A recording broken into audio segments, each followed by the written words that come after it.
போயிருவாங்கடா. மண்வெட்டி 10-20 மண்வெட்டி சட்டியில கொண்டாங்கடா, அள்ளி இறக்கி கொண்டுண்டா. அவன் அப்படியே அங்கே இருக்கட்டும், போலீஸ் ஸ்டேஷன் இங்கே இருக்கட்டும், நம்மளும் இங்கே இருக்கோம்டா. இப்படி நாம் தமிழர் கட்சியின் ஒருங்கிணைப்பாளர் எடுத்த அதிரடி முடிவால் விருகம்பாக்கம் பெரியார் நகரில் அதிக அளவிலான தமிழக காவல்துறையினர் குவிக்கப்பட்டனர். இப்பகுதியில் வாழும் 45 குடும்பங்களுக்கு தற்காலிகமாக கழிவறை கட்டித் தருவதற்காக நாம் தமிழர் கட்சியினர் அப்பகுதிக்கு வந்தபோது அதிமுக ஆதரவாளர்களால் தடுத்து நிறுத்தப்பட்டனர். என்ன இங்க வாழ்ற நம்ம மக்களுக்கு அடிப்படை வசதி, கழிவறை வசதி இல்லை. அவங்க இருந்ததை அவங்களே கட்டி வச்சிருந்தாங்க.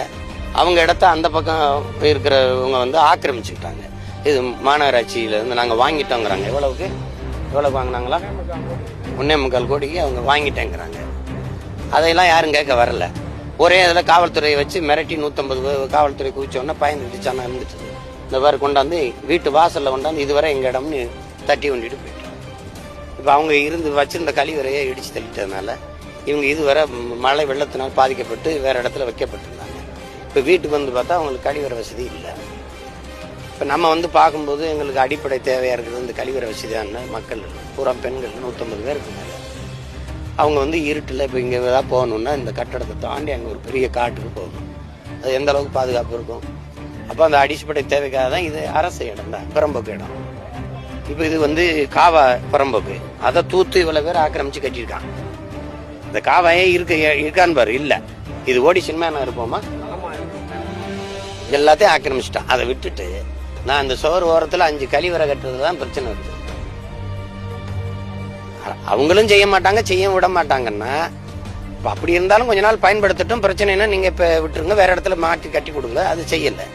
இப்ப அது இது பண்ணும்போது அதை போய் அந்த அம்மா ஒரு அம்மா என்னோட இடங்குது, சரிம்மா அவங்க ஆவணத்தை காட்டுங்கன்னா இல்லை. ஆவணத்தை கடைசியா கொண்டு அவங்க காவல்துறை அவங்களுக்கு அவகாசம் கொடுங்க. ஆவணத்தை வீட்டுல இருக்க ஆவணத்தை எடுத்துட்டு வர்றதுக்கு எவ்வளோ சரி இல்லை. அப்ப கொண்டாந்து காட்டின பிறகு பார்த்தா அவங்களுக்கு அவங்க இடம் இருக்கிறது நான் கட்டியிருக்க இடத்துக்கு 10 அடிக்கு அங்கிட்டு இருக்கு. இது அரசு இடத்த ஆக்கிரமிச்சவன் பட்டா வச்சிருக்கான். 35 வருஷமா இங்கே வாழ்ற மக்களுக்கு பட்டா இல்லை. எப்படி இருக்குதப்போ? இது என்ன, நான் என்ன அப்படி கம்பி வச்சு கட்டி சென்ட்ரிங் பட்டா கட்டுறேன்? இல்லை, நான் ஹாஸ்பிட்டல் சீட்டை வச்சு மூடி ஒரு பிளாஸ்டிக் ஒரு கதவை போட்டு கொடுக்க போறேன்.